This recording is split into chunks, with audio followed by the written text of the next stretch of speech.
நம்ம டவுன் சவுத்தில் ஒரு ஊரில் உங்கள் அப்பாவுக்கு வெங்கல சிலை வைக்கணும்னு ட்ரை பண்ணீங்கல்ல, அதுக்கு சுப்ரீம் கோர்ட் என்ன சொன்னாங்க?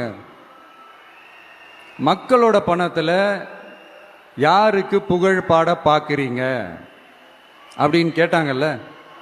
அதுக்கு என்ன அர்த்தம் தெரியுமா? ஊராம் வீட்டு நெய்யில உங்க வீட்டுக்கு ஸ்வீட் செய்யாதீங்க. எப்படி? ஊராம் வீட்டு நெய்யில உங்க வீட்டுக்கு ஸ்வீட் செய்யாதீங்கன்னு அர்த்தம்.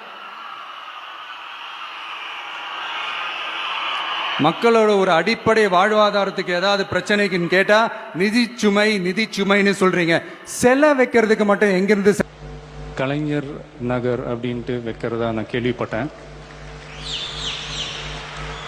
அது மட்டும் பார்த்தாது, அந்த இடத்துல கலைஞர் அவர்களுக்கு ஒரு சிலை வைக்கணும்னு நான் ரொம்ப ஆசைப்படுறேன்.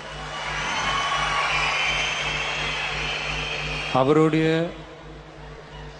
100வது வயசில் இதே மாதிரி ஒரு ஃபங்க்ஷன் பண்ணி அவரோட சேர்ந்து நானும் அந்த சிலையை ரசிக்கணும்னு ஆசைப்படுறேன். தேங்க்யூ.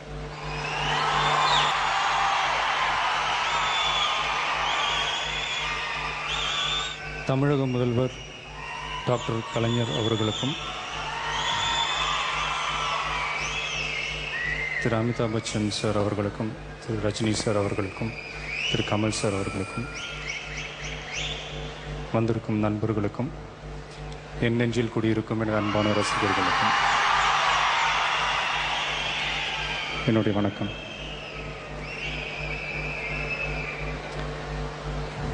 அதாவது பல வருஷத்துக்கு முன்னாடி கலைஞர் அவர்கள் வசனம் எழுதின ஒரு படத்திலிருந்து ஒரு பாட்டு ஒன்று நான் கேட்டிருக்கேன்.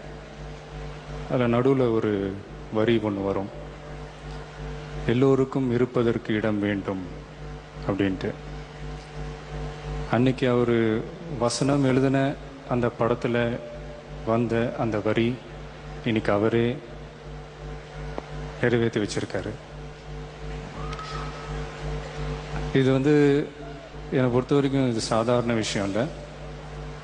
ஏழைகளுக்கும் ஏழை தொழிலாளர்களுக்கும் சொந்தமாக ஒரு நிலம் வீடு கட்டி கொடுக்கறதுன்றது சாதாரண விஷயம் இல்லை. அவங்களுடைய கனவு நிஜமாகுது. அதாவது நம்ம சினிமா மேலேயும் நம்ம சினிமா கலைஞர்கள் மேலேயும் எந்த அளவுக்கு அவர் பாசம் வச்சிருக்காருன்றதை நினச்சி பார்க்கும்போது ரொம்ப சந்தோஷமாக இருக்குது. இன்னும் சொல்லப்போனால்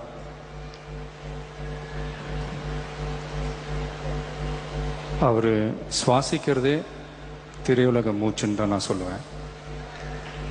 எனக்கு ஒரு சின்ன ஆசை, இந்த இடத்துல அந்த வீடெல்லாம் கட்டி முடித்து எல்லாரும் குடியேறும்போது அந்த இடத்துக்கு